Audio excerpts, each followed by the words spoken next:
Welcome to Seggs Talk Radio, a podcast that explores kink and sex through candid and curious conversations. Join me and expert guests in exploring taboos and unpacking what it means to be sex and kink positive.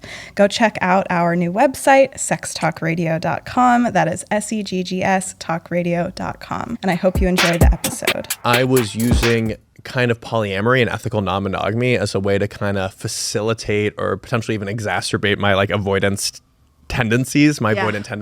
Yeah. Where when you have, or at least for me, I'm not going to say anything, judge anyone else's or whatever someone else has going on.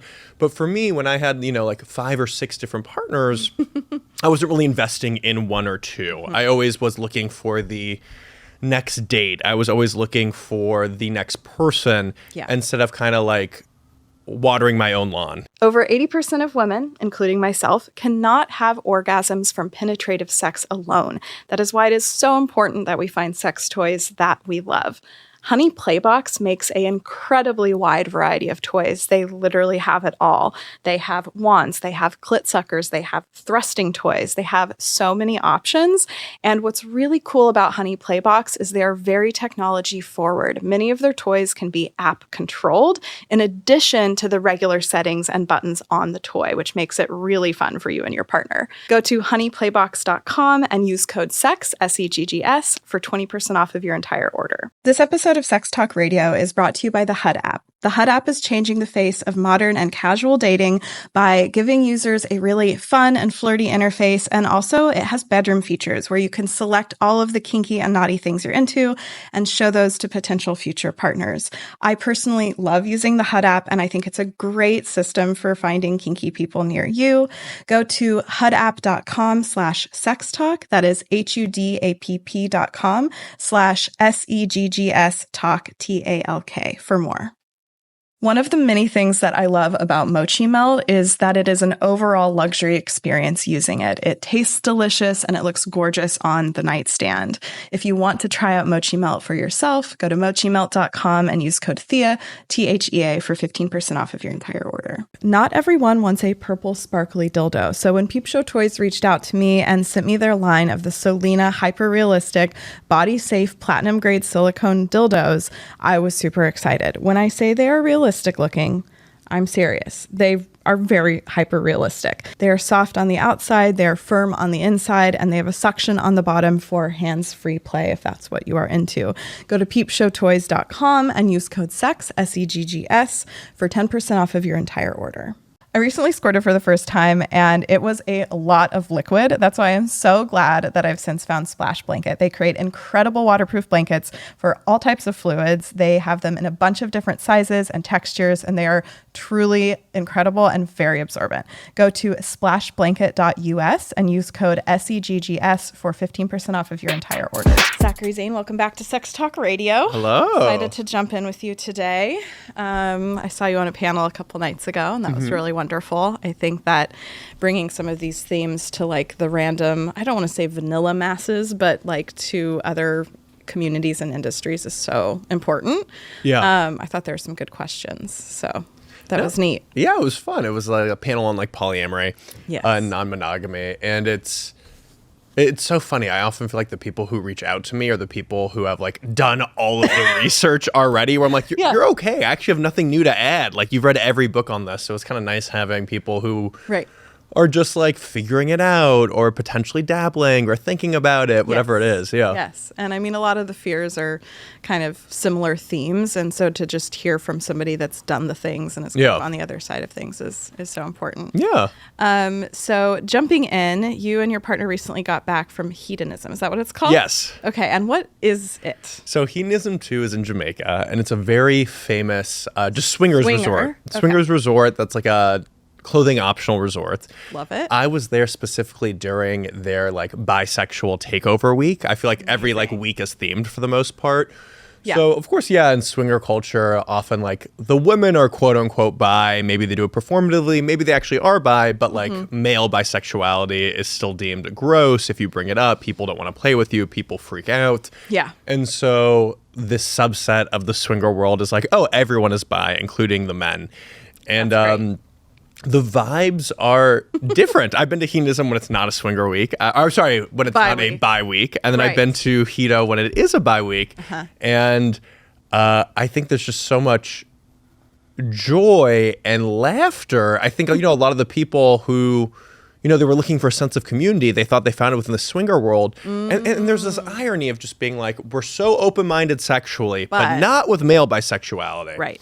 So I think a lot of people at first kind of delved in the swinger world, liked many aspects of it, didn't like the fact that they couldn't be openly bi or felt judged or felt like they had to hide this part of themselves. Yeah. But now, with it being like a bi swinger space, they have the good aspects of swinger culture plus being open about being bi.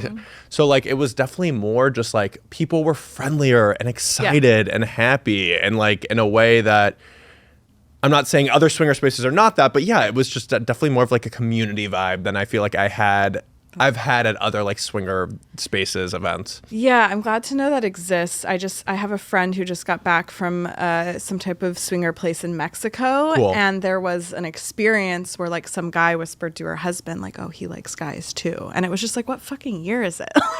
But it was this like, I'm literally fucking your wife. Like it's interesting kind of dichotomy. And it's not like those guys aren't bi. Like I've been to those swinger events and like they're just like testing the waters maybe. Well, it's like the women, like the wife will come up to me, approach me, start flirting with me, and then because I read as bi, you know what I mean? I'm wearing a skimpy Speedo, I read as gay, whatever it is.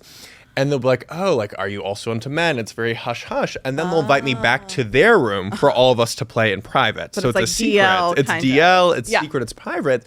But like, I'm still hooking up with a shit ton of guys. It's just not, in that public space the way that so much of the swingers, sex takes place. Yeah. Takes place, yeah. Are you and your partner both bi? Yeah. Okay. That's fun. Yeah. Yeah, I'm like calling in. I want a very kind of open-minded relationship. And I think that I would love to just hear more about kind of your relationship evolution the last few months or year. And it's been really cool to watch. Yeah, sure. So I've been dating my girlfriend for a little over a year now. And I think what I learned is for a while, I was using kind of polyamory and ethical non-monogamy as a way to kind of facilitate or potentially even exacerbate my like avoidant tendencies. Yeah. Where when you have, or at least for me, I'm not going to say anything, judge anyone else's or whatever someone else has going on.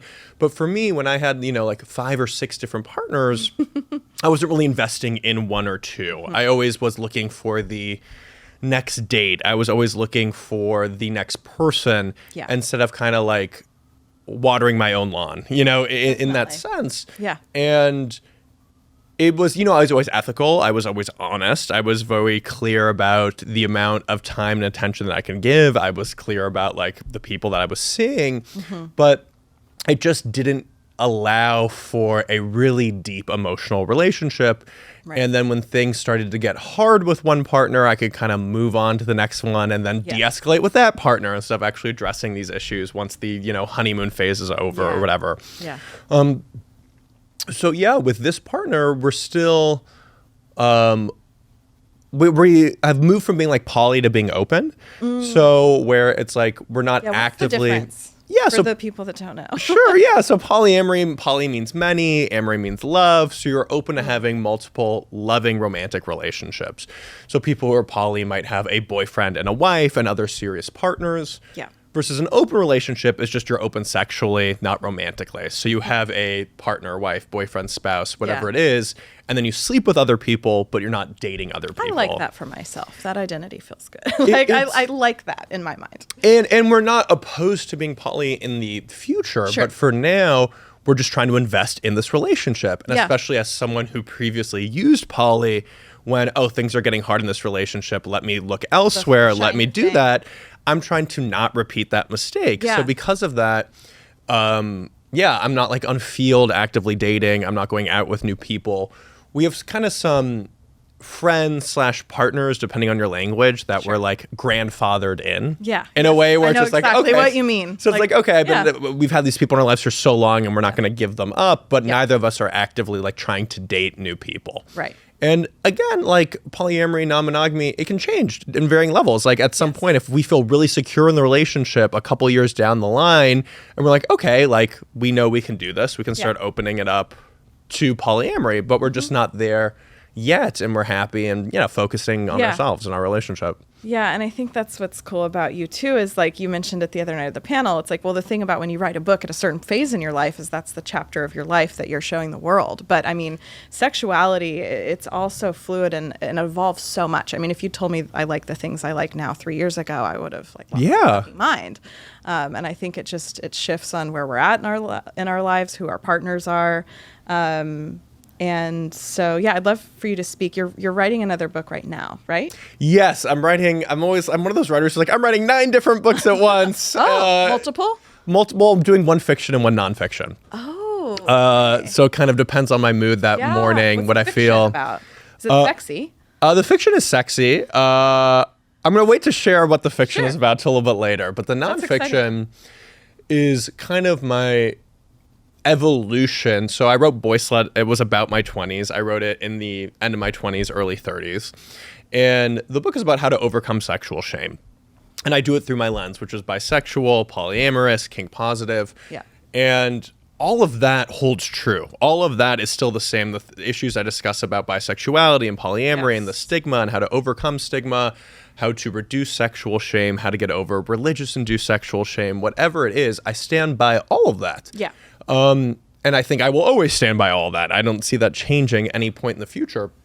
But I'm at a different kind of point in my life. My 20s were about exploring sexually, embracing these kinks. And my 30s have been, okay, how do I cultivate intimacy? How do I have a long-term relationship instead of these, 4-month to 2-year-long relationships? And especially when I was poly, you're dating 5 people. I had so many breakups. You have that's one thing you don't talk about. It's a lot of big emotions when you're poly. It's a lot of big emotions, and I don't think people talk about the various number of breakups when you're polyamorous. And poly breakups, in my opinion, or at least can be harder, because when you're monogamous, often there's like very clear reasons why you want to break up. Where it's like, oh, you want kids, I don't want kids.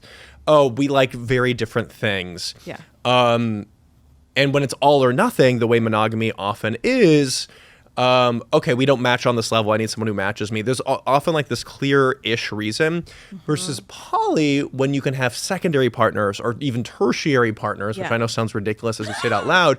But when this person is not supposed to be your everything, and that's the whole point of being polyamorous, is that like this person doesn't need to satisfy all those needs, and they still want to see you, and you have to be like, essentially, you're just not one of the top 50 people I want to hang out with. You know what I mean? Because like you can have less. It isn't all or nothing. So I'd have these kind of breakups where I just didn't. Yeah, at the end of the day, they weren't necessary. I'd rather prioritize my friendships or other partners, and they were a little confused as to why. Okay, why are you cutting me out? And I'm like, number one, you clearly like me more than I like you. And that dynamic I do not enjoy. I end up feeling guilty. Same. You end up pushing up against certain boundaries. I have to reinforce being like, hey, I said I can only see you this much time a week. Oh, it seems like you want, like, it's not, some people, I feel overly responsible for other people's emotions, and I understand that. But this dynamic, I fucking hate it. I feel like you clearly want more than I'm giving you, and you're satisfying with, I don't want to say the scraps that I'm giving you, but with whatever it is I say. Right. And it's like, I know you're not getting your needs met. I feel guilty. So I'm like, I just think it's easier to have a clean break. But yeah, so I was having a lot of these breakups, and like, oh my God, by the end. Drama too. I'm tired of the drama. I'm tired of the drama. So many people personally. And like, I'm at a point where, and again, this is not shaming and or shading polyamorous or non-monogamous people, but like, I want my relationships to be easier. That is the truth of it. Like life is hard enough. Yes. Navigating love is hard enough. Yes. And having some rules in place or being open as opposed to poly is right now just making our lives easier. And that's kind of what I need. I've been relationship anarchist. I've had multiple different partners. I remember like when I had, this was a few years ago, I had a boyfriend and girlfriend, and like a month and a half before like Christmas, the holidays, I'm like discussing with both of them, being like, hey, I'm gonna do Christmas with your family, my girlfriend's family, and New Year's with my boyfriend's family. And so I'm not even going home to see my family. And they agreed to this. This was okay. I'm doing my best to navigate this. And I remember that week of, my girlfriend kind of came crying to me, being like, hey, I feel like you're just spending more time with him. He came crying to me, being like, hey, I feel like you're spending more time with her. Oh my God. And I wanted to fucking blow my brains out. I was like, I'm really fucking trying here. And your feelings are valid. Yes. But also fuck you. But also fuck you. Like, yeah, I understand your feelings are valid, but it's like, I'm really going about this the correct way. I'm agreeing. We agreed to this. I'm splitting my time evenly. Yeah. And it's not actually fuck you. You know what I mean? I love these people and their emotions are, they're serious. I understand just the holidays are tough. Yes. But I was like, fuck, I really am trying my best to do everything right. And again, if I felt better also about not feeling responsible for other people's emotions, this wouldn't have been as strong of an issue for me. If I was like, hey, I understand you're feeling sad and I'm sorry you feel sad, but I'm not apologizing because I did nothing wrong. But I was still definitely at that point where I felt responsible. Wanting to fix both. And wanting to fix both of it. And I just kind of wanted I don't know, I wanted someone to kind of give me a high five being like, hey, like you're being ethically non-monogamic. Yeah, you really spoke about this in advance. You're not going home and seeing your own family, which you would have liked to have done, but you actually didn't and did that sacrifice for this. Yeah. And so that was one of those times where I'm like, I remember, there was this woman who I dated.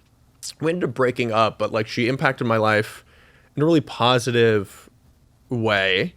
And I remember when I was discussing some poly drama or some like sex club drama, because there's always so much drama within sex clubs. Ooh. And she just asked point blank, she goes, is this fun? And I go, right. Huh? She goes, like, why are you part of these spaces? And of course it's community and it's certain aspects of it, but a lot of it is like, I want this to be fun, especially the sex club and the sex party spaces. Like that's like a predominant reason. Right. And she's like, this just doesn't sound enjoyable. This doesn't sound fun. And it like realized that I don't have to be involved in certain spaces as much as I thought to, but it was such like a simple yet poignant question. It's like, are you enjoying this? And like a part of fun is like, are you feeling fulfilled?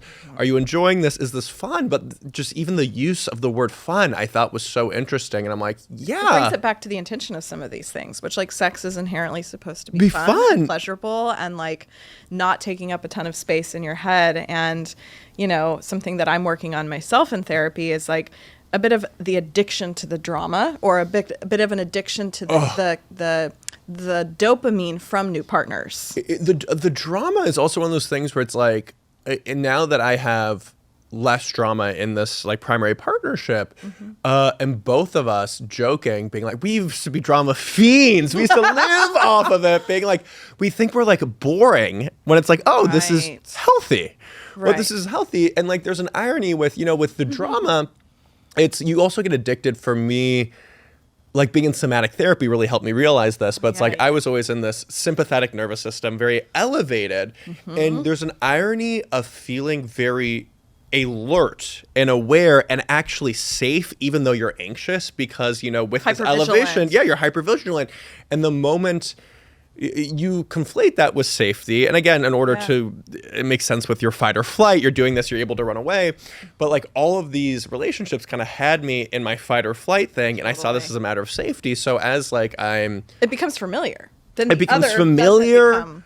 And like when I finally started to get into I don't think I'm reversing them, into my parasympathetic, like I told my therapist, I'm like, fuck, I'm tired.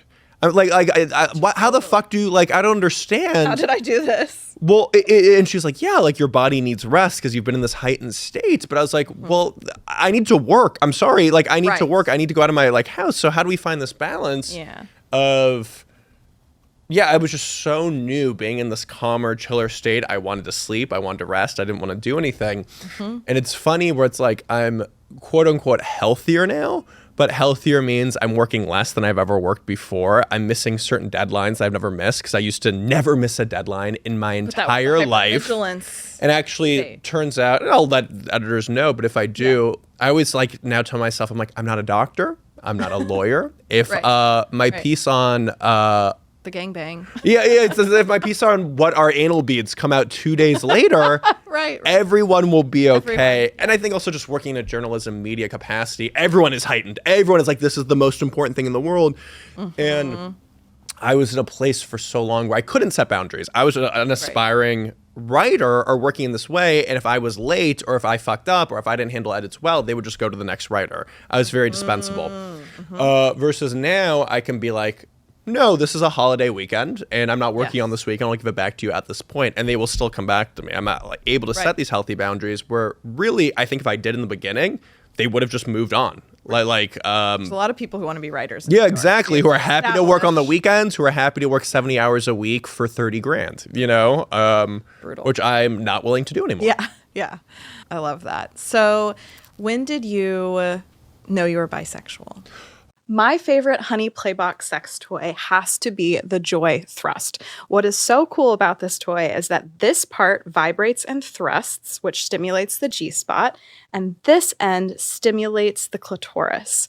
Their products cover a massive, wide variety of experiences and desires, and the majority of them are app-enabled. So in addition to the buttons on the toys, you can adjust the intensity of the toy on an app on your phone, which makes for really fun, spicy playtime. If you're curious about trying out app-enabled sex toys, go to honeyplaybox.com and use code SEGGS, S-E-G-G-S, for 20% off of your entire order. If you are watching or listening to this, you're probably interested in sex and or kink and are curious about finding new partners to explore things with. However, it can be difficult to find those people. The thing I love about the HUD app is that it's more than just an app. They have a community, a podcast, and a ton of education. And inside of their app is a bedroom feature, so you can select all of the things you're interested in, all of the things you want to try, all of the things you don't want to try, and that can be shown to potential future partners. So to learn more, go to hudapp.com/sextalk. That is hudapp.com/sextalk, SEGGSTALK. Oh my goodness. It's always funny because no is interesting. I had same-sex desires and attractions since I was probably 5. And I look back on it now with hindsight and I'm like, oh, that was gay. That was some gay ass shit I was thinking, but I shut it down. I suppressed it. So in college, I first hooked up with a dude. And I purposely went to college 3,000 miles away from where I lived, no one from my high school. I wanted to be able to explore and experiment without it somehow coming back to me. And I had to get so blacked out in order to hook up because I was so nervous and there was shame and anxiety. I ended up vomiting twice in the middle of him blowing me. I went to the bathroom to go vomit. And he's like, are you okay? I'm like, yeah, just keep going. I need to do this. I need to understand my sexuality. And I think what was confusing to me was I assumed I would have this. I talk about this in the book a lot too, but this light bulb moment where I'd hook up with a guy and everything would be clear. It would be like, oh, I 100% like men. Every time I've hooked up or slept with a woman, it was clearly fake. That's not what love is. That's not what attraction, desire is. Or I'd kiss a guy and be disgusted. Right. And be repulsed or whatever it was. Or it would be very clear that I didn't like guys.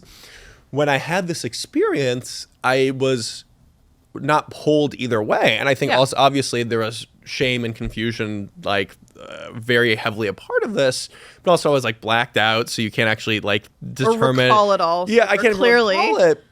But I was like, shit, I'd been putting so much pressure on your first experience. On my first experience to just offer some clarity because I felt so confused for so long, and that didn't happen.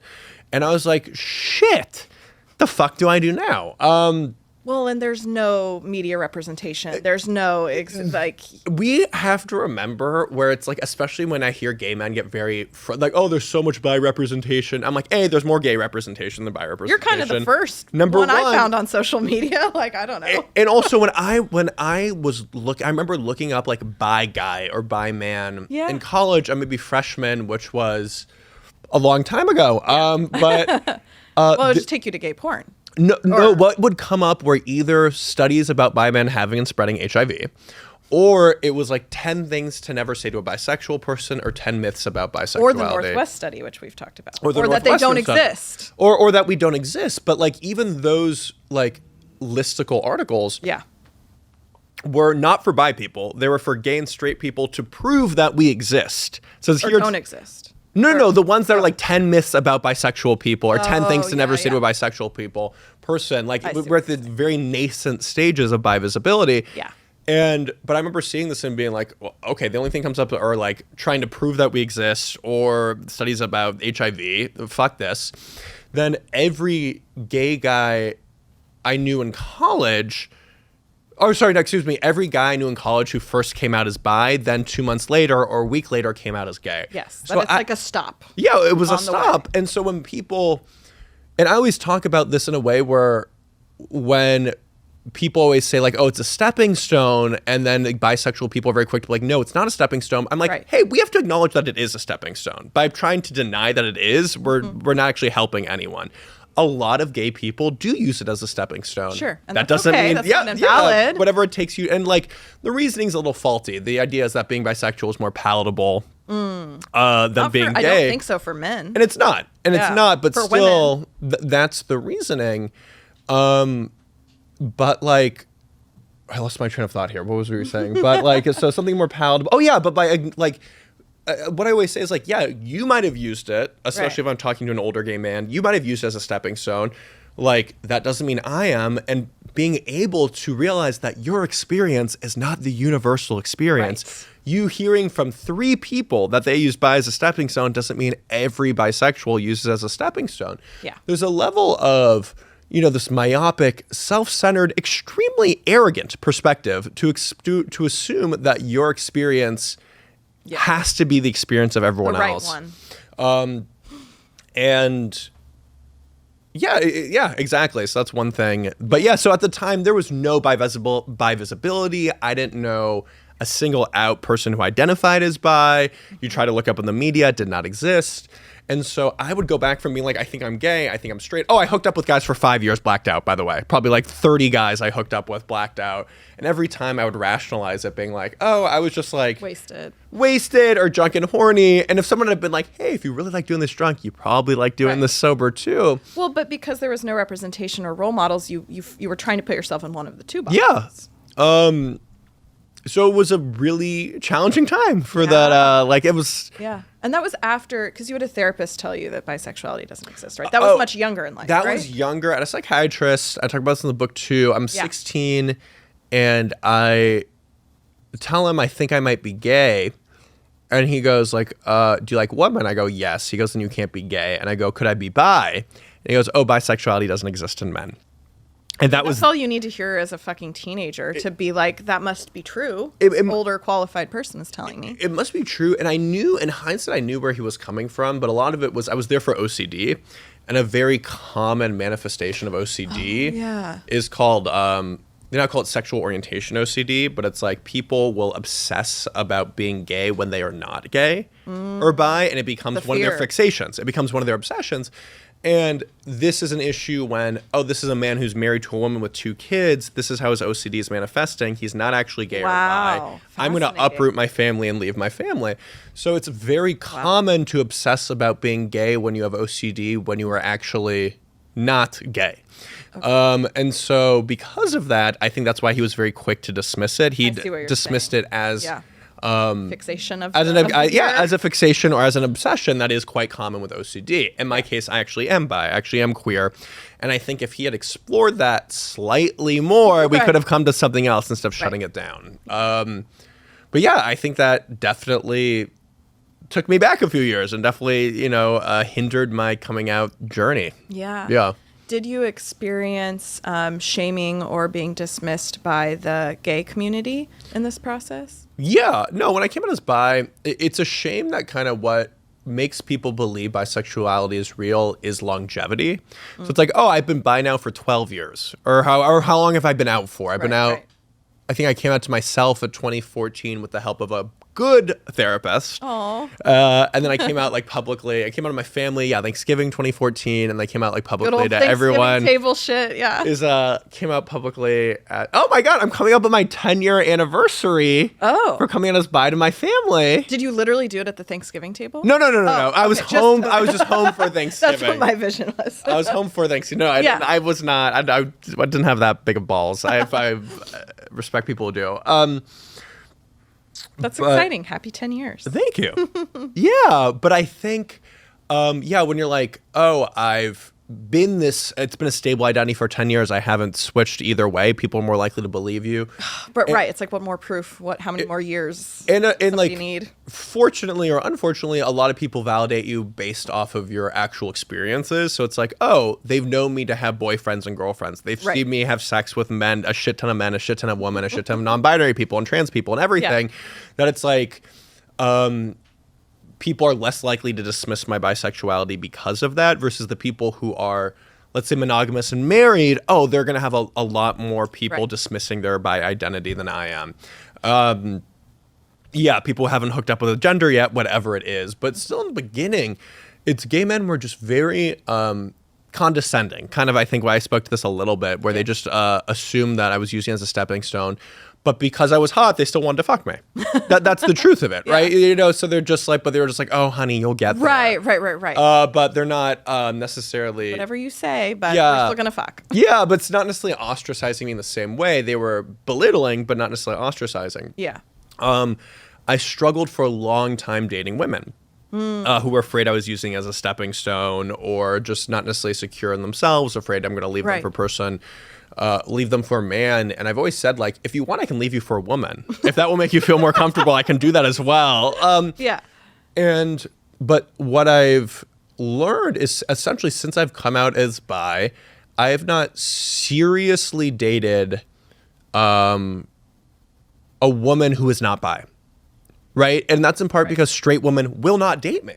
You know what I mean? So it's not like, and also like, there's also emotional labor of educating people. Is what I've learned in my kink world. Like, I don't have the beginner in me right now. Especially now, I don't want to do that. And like, you know, people are very quick to be like, oh, if someone doesn't want to date you because you're bi, that's biphobic. And I go, I don't think that's necessarily true. Sure. If they say, oh, I don't like that gay shit, that's okay, that's biphobic. Right. But if someone is insecure, believe stereotypes that you're going to leave them for a person of another gender or like leave you for a man, I'd much rather that person be like, hey, I'm too nervous to date you. Yeah.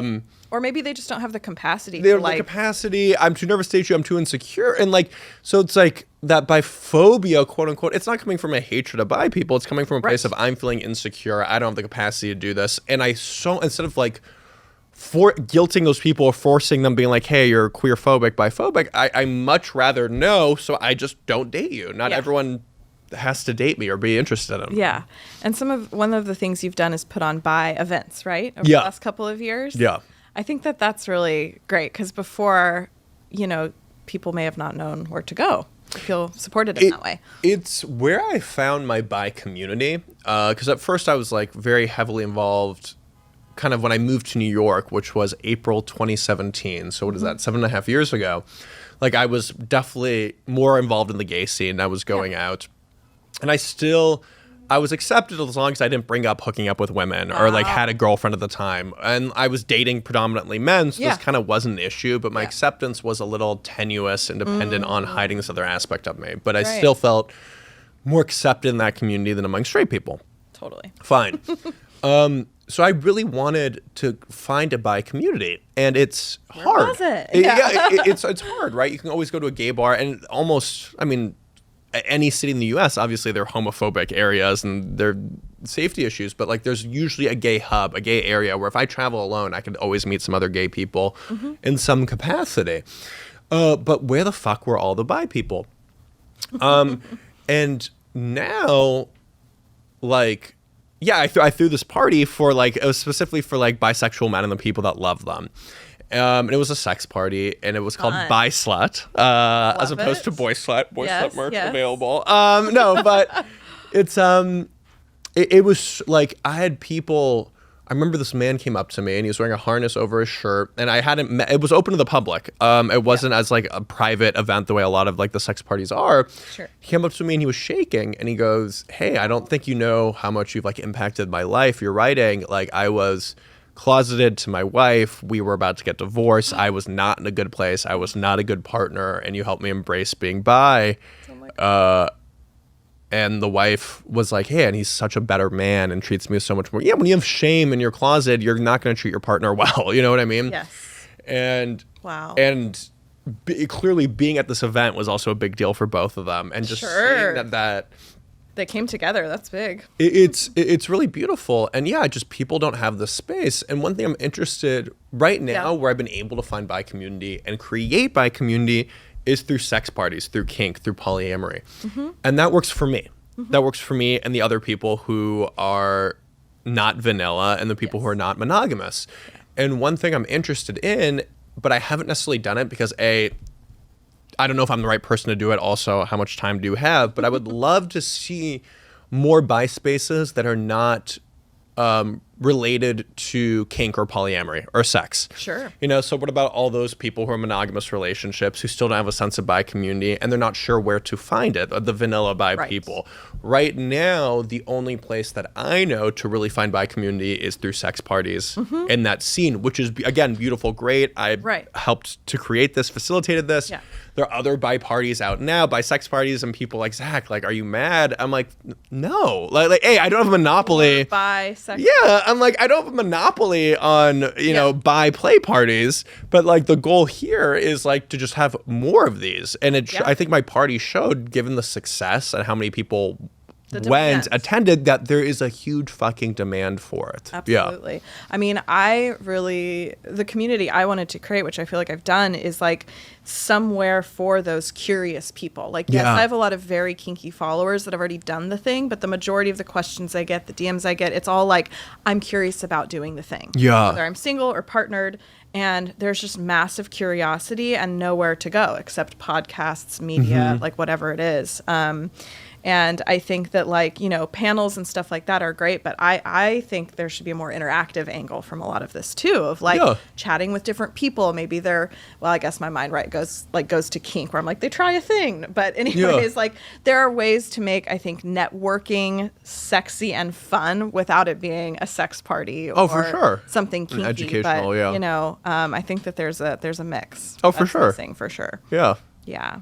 I was recently giving a blowjob to a partner, and one of the things that I love incorporating into all types of play is lube. But specifically with blowjobs, I love being able to use this honeydew flavor of mochi melt because it makes it so much more fun and delicious for both parties. I also enjoy using it for penetrative sex, and in the past, I found that I can't really use flavored lube down there because it could upset my pH. However, mochi melt is pH balanced, it is food grade, and it is FDA approved, which makes it completely safe for use down there for the ladies and the fellas. If you want to try out Mochi Melt, go to mochimelt.com and use code Thea, THEA, for 15% off of your entire order. Look, I am a vibrator girl through and through. However, I think it's really fun and important to bring in an element of penetration to solo or partnered play. That is why I'm excited to share with you guys the Solina line of hyper-realistic dildos brought to you by Peep Show Toys. They are a line of 3 different sizes of super realistic dual density silicone dildos. Not only do they feel and look extremely realistic, but on the inside you have a thicker, more dense silicone, so it really does feel like a real erection. Get 10% off of your entire order at peepshowtoys.com using code SEGGS, SEGGS. I recently squirted for the first time, and it was a lot of fluid. I was surprised. I squirted like 5 times in a row the first time I did it, and everything was drenched. I spent the entire next day doing multiple loads of laundry, and as excited as I was to have squirted for the first time, I also realized that I needed a solution for the problem at hand. So I am so excited to be working with Splash Blanket. They create incredible waterproof blankets. They can be used for squirting, for sex in general. They absorb up to 1 liter of liquid.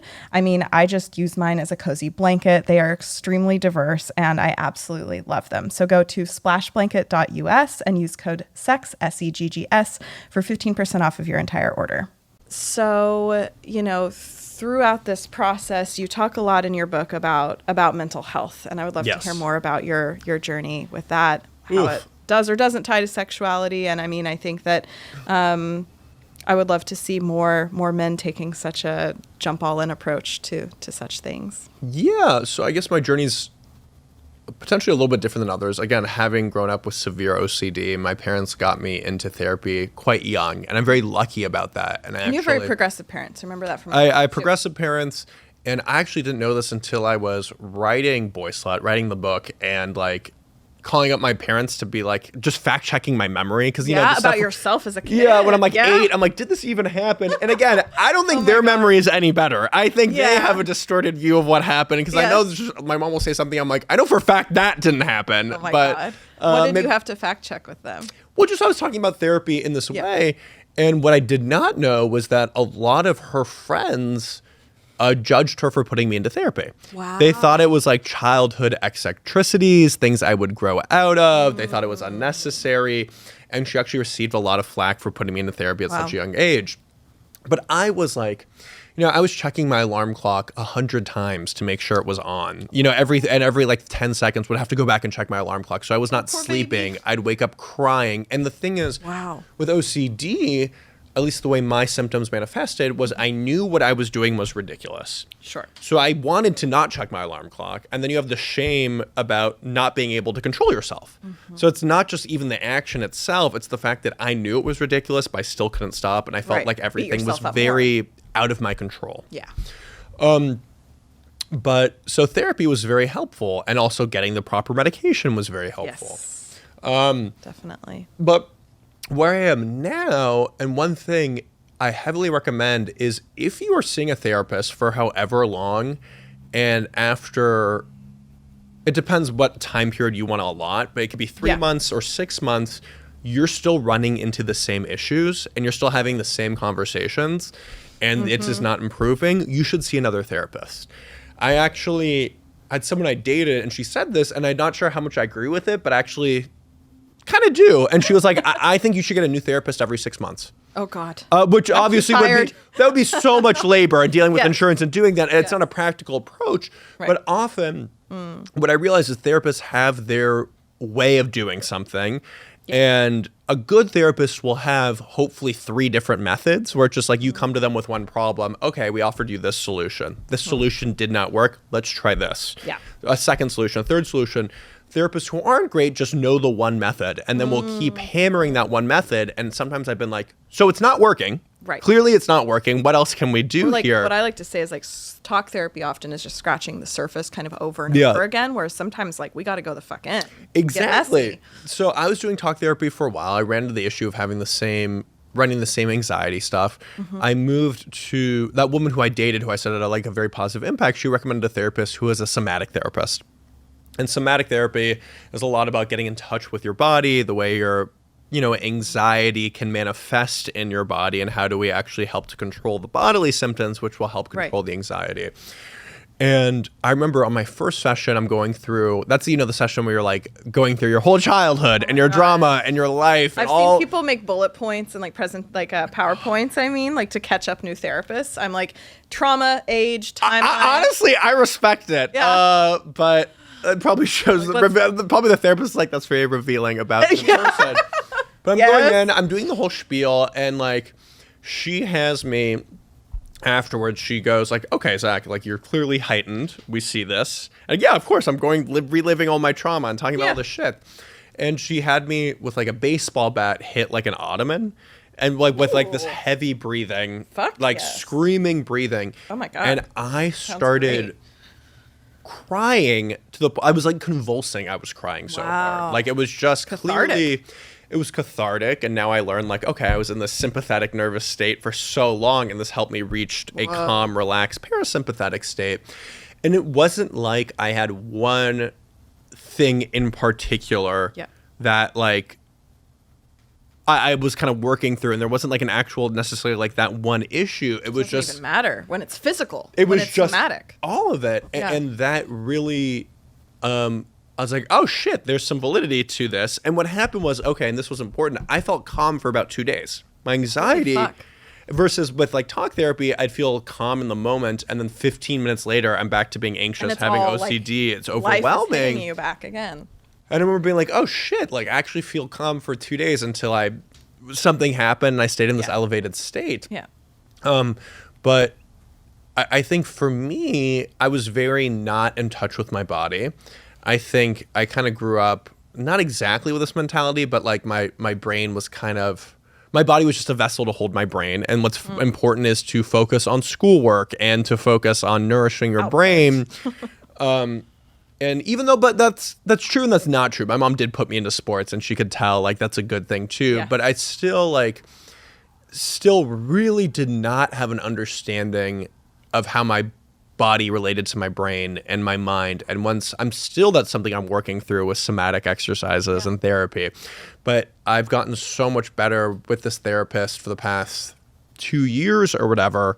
2 years of somatic therapy? Yeah, where I've gotten a lot more in my body, and I now have a better understanding of what's going on and what my triggers are, how to avoid them, how to deal, how to cope, like what needs to be done in a way that before I just kind of felt overly overwhelmed and would shut down. Do you feel like your homeostasis is now the parasympathetic? Like you're more in this other kind of realm? I'm definitely asking from the dark side over here. No, I'm definitely more in that realm, but that has been also, again, confusing, where it's like I want to rest more. I want to rest more. I'm less productive than I've used to be. Like, you know what I mean? Like, my anxiety manifested in a very productively capitalistic way, which is why also a lot of my mental illness was somewhat, I don't want to say dismissed, but like when it's in the context of like, well, look, you're thriving at work, you're putting out so much output, like it's like, that's mental illness. That's not like healthy. Yeah. I'm unwell and I'm writing a lot. Yeah, and I'm just pumping shit out because I can't, I have to focus on this, or I'm going to focus on fucking a lot darker, terrible things. Yeah. And it's like different for people with depression, where their mental illness manifests in a way that's not productive. That's not in a way that capitalism rewards them. So they're different issues. But for me, I also got used to a certain lifestyle that I was able to do because I was working 50, 60 hours a week and I was making more money. I'm a freelancer, and while it's not exactly as parallel, it's not like a linear line of like, oh, I work every hour I work, I make more. There definitely is diminishing returns at more hours. Yeah. But still, like, I was making more money than I was now, but I was also working so much fucking harder in a way that I was like working myself to the bone. So now it's like, well, shit, I got used to a certain level of making this amount of money. Now I no longer am. I'm making less, but I don't want to go back to just working myself. So and you're happier. And I'm happier. No, I am happier. Yeah. And trying to figure out ways, work smarter and not harder, you know, and that's kind of been the focus as well. Yeah, definitely. No, that's really nice to hear. I have a talk therapist. I'm obsessed with her. And I really struggle with finding good therapists. Like, it feels like it's so fucking hard. Like, somebody it's so that really hard. sees me and can call me out on my bullshit. But like, I need an element, and maybe this is my own issue to work through, but I need an element of like, I don't need you to be my friend, but I need to feel like we have a connection. Yeah. And the therapist I have now, we actually did a few rounds of psychiatrist supported ketamine treatment together. Cool. And she like literally held my hand through it, and she's like kind of grandma age, and I'm like, I just feel like this deep connection with her. But it took me years to find that. It's so hard, and I do hate that, and this has just been my experience, that like the therapists that have been better for me are the ones that don't accept insurance. Which is just like it makes sense why, and I'm sure there are ones that do. I'm self-employed. I have the worst fucking insurance imaginable that I pay $10 million a month for this health insurance that covers nothing. And I'm like, I have a deductible, but it's insane. But that's a really fun. Obviously, I don't have to get into the whole rant about how America and society doesn't value mental health and needs to be paid for. Like, we know all this shit, but that's been a thing. And I remember. Yeah, there are times where you can't necessarily afford the $200 a fucking week. You know what I mean? Mm-hmm. And what helped me, though, and what ended up happening was I wanted almost a breakthrough every session with how much money I was paying, which obviously is not how that fucking works, you know? No, when you're paying out of pocket, it's but like, when what are we doing here? Yeah, when you're paying out of pocket, all of a sudden it put so much more pressure on therapy to get shit resolved, because if I'd go in and we just end up talking about, or I'm catching them up on shit, or we're saying the same things, I'm like, not only am I wasted time and effort, that's fucking $200, and I feel like I got nothing out of this. Yeah. And I had a friend who was like, Zach, if I have one breakthrough a year, it is worth it for me. Wow. Like, if I have one big breakthrough a year that I would not have had without therapy, that makes it worth it for me. And it helped me kind of switch to having a different mindset that allowed to have more of these sessions where I put less pressure on it. But yeah, good therapy is unfortunately a privilege in this fucking country, and it's really fucking fucked up. Yeah. Well, I'm definitely going to check out. This is the second time this week I've heard about the pressure to go into somatic therapy from you and someone else. I'm like, okay, I'm gonna do that. I'm curious. Maybe this is for my own curiosity of like some of the pieces you write. The titles are very graphic. Fun, and I'm curious of like, was there fear about writing some of that stuff initially, and any fear about family finding you, Googling you, stuff like that? Oh, absolutely. So I have a Substack, which right now is nonfiction erotica. So real sex stories, and they're graphic, they're raunchy, they're smutty. People are jerking off to it. They're hot and sexy. But I also pride myself in these stories usually speak to something larger, where it's like this person learned something about themselves through sex. Yeah. Or it speaks to the intersection of sex and tech and sex and culture, whatever it is. And it's not just me writing it. Other people write it too. This zine is called Boy Slut, which is either great marketing or very confusing branding. But but those all have like something like, I sucked 15 dicks on a beach while getting rimmed. Well, it's something like absurd. Yeah. And I've become known for these outrageous titles. I remember kind of the first more sexual story that I shared. My Substack did not start like that. It started as a traditional newsletter. And I did I think it was like the 20th.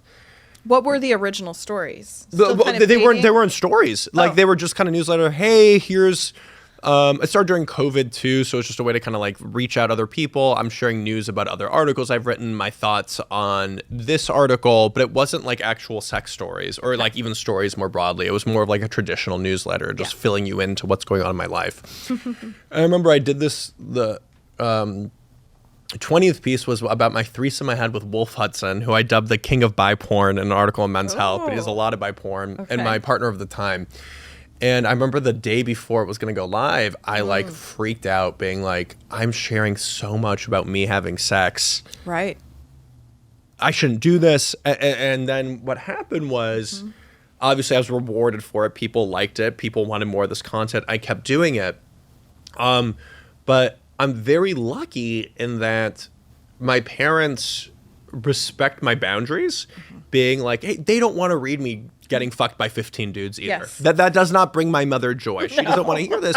And I remember when I first started writing, she had a Google alert for me, so then saw some of the shit. And I said, like, hey, you don't want to do this. When I read a piece for New York Times. My Google alerts are new now. Yeah, right? But I was like, when I write a piece for New York Times or Rolling Stone or Washington Post, I will just send you directly that link. I'll and send then you what I want to and like those pieces are obviously less graphic, less raunchy, more prestigious, whatever it is. But like for my book, for example, I had my mom not read it. I had her initially read the first chapter because that involved her. Yeah. And there were certain things I was talking about, like her previous marriage. And I said, the goal of this is not to out you in any capacity. I only try to share the things that you did as it pertained to me. Yes. But if there's something that you're uncomfortable with, and you don't want me to share, please let me know. Like that wasn't... you publish it. Before I publish it. And there was nothing she wanted me to share or wanted me to change. Right. But I didn't have her read the rest of it. Yeah. So I'm very lucky. Mom doesn't need to know about vomit kink. She doesn't even know about a vomit kink. And the thing is, a lot of my writing is validated by also the legitimacy of those like publications. So I do... It's not just erotica I write. Again, I have written for New York Times, Rolling Stone, Washington Post, GQ. I have a column at Men's Health. I have a column at Cosmo. Like when you have all of those other things, it validates kind of what it is that you're doing. Definitely. But it's something we're figuring it out. How do I? I'm meeting, my girlfriend's family for the first time over Thanksgiving, and it's like exciting. I don't want her parents to read my book. Oh my god, I know. You know what I mean? Totally. And so they probably wouldn't. No, but the thing is, they might say it, and then someone in her mom's book club reads it, and then gets back to her with this information. All it takes is one person doing this, and it's a gossipy little town. So they'll be like, oh, he wrote this book. One of them's going to read it. It's going to come back to her. So it's like, we're still figuring out, okay. She was like, I don't want to like closet you. I don't want to feel like you can't share who you are. Right. But at the same time, I was like, it's not me closeting me. I sometimes we got to put on our little vanilla outfits and just do the thing. It's kind of fun sometimes to pretend to be vanilla. Exactly, and I think so too. And it's like this would be an issue if I had to see them, 6 times a year, and I was hanging out with them for 3 weeks on end, and something like that, versus once a year.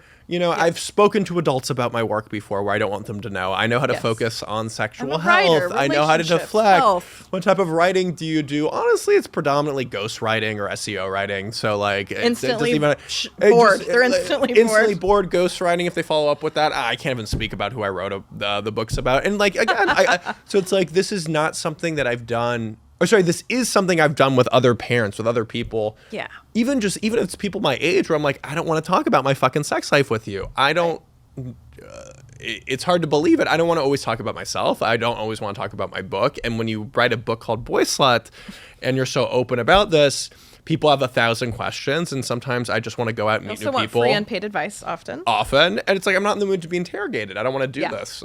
So like I've learned how to navigate without lying about what it is that I do. Yes. Still not exactly explaining everything that it is that I do. And I'm entitled to privacy, as well. Yeah.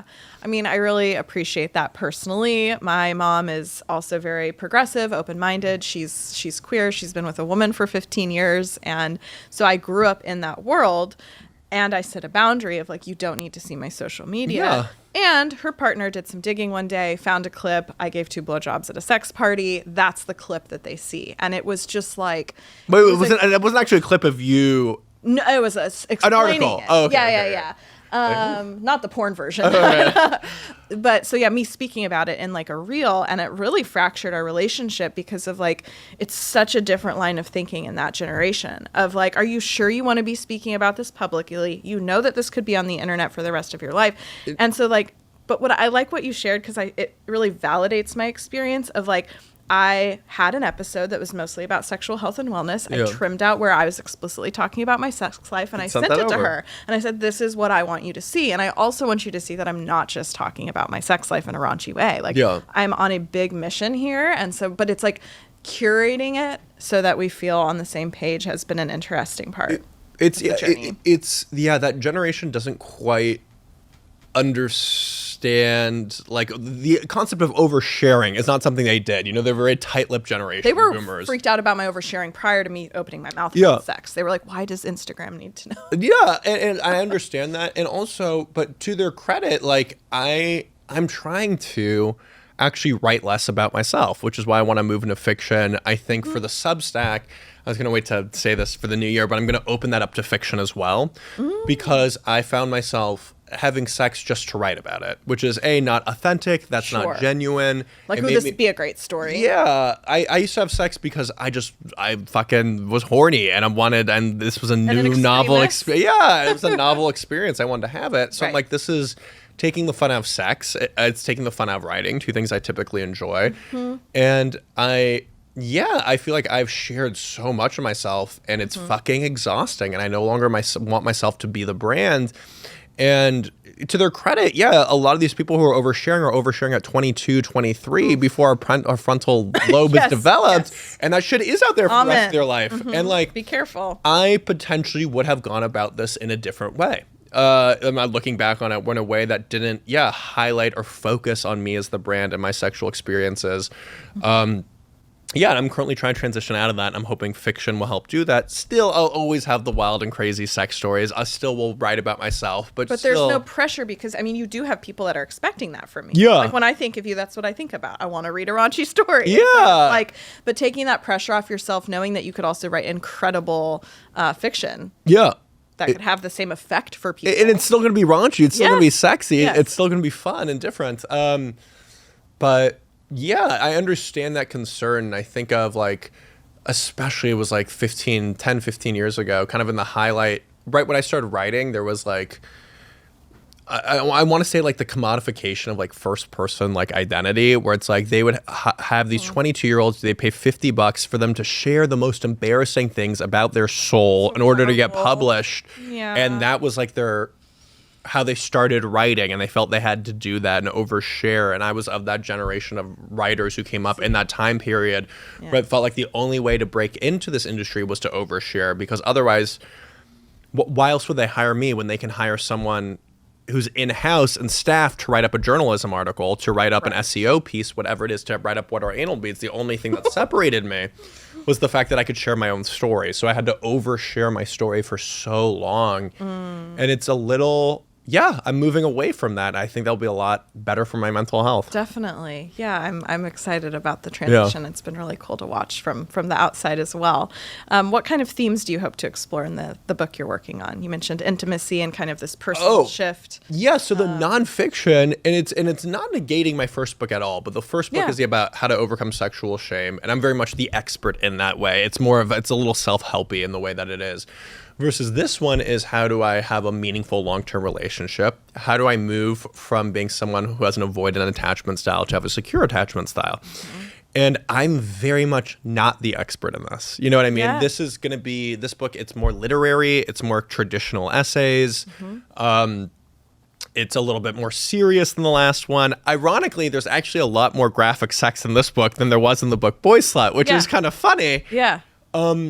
But I think, through a different lens. I think there's a lot of work out there that's catered to people with an anxious attachment style to become secure. Yes. And in part, that is because those are the people that seek out research and literature, right? If you have I know I'm anxious. I don't want to be anxious. I can speak from first person. I want to have a meaningful relationship. How do I do this? Versus people with avoidant attachment are often not looking for long-term relationships. They are fucking avoidant. They're the ones who are less likely to read about it. Absolutely. But I think there is a group. I still think, it's a group of people, and the people who realize that they are avoidant and want to have the secure attachment, there's actually very little for them. Yeah. And so I'm hoping to be somewhat a pioneer in the space about how I've been able to do this. It's going to be funny and ridiculous and raunchy, and the prose is going to be elevated in a way that what kind of Boy Slut was a little bit more commercial and an easy read. And this will still be an easy read. I listened to your book, by the way, in 2 days. I love that. It's that easy to listen and just keep it was great. No, and I pride myself in that. I don't want this to be a lot of I want this to be fun. I want this to be digestible. I don't want this to be a slog that you have to work to get through. Yes. I want there to be levity. I want you to feel called in as opposed to called out, because I feel like that's the way you get people to actually change their perspective. Yes. By making this inviting and fun. And still, the book came out May 2023, so a year and a half ago, and I get 3 to 4 thank you messages a week of being about how this book changed my life. And when I'm feeling insecure about my work or feeling like my work isn't having an impact, receiving this, I'm like, no, I'm helping people. And at the end of the day, that was the goal. And would I like more sales? Yes. So everyone, please go ahead and buy my book, Boy Slut, a Memoir and Manifesto. One word, because Amazon would have dinged you because slut's a bad word. So it's Boy Slut, one word. And it wouldn't have showed up in searches. But it's having the appropriate effect, and it's over time it's reaching its intended audience, which is really great.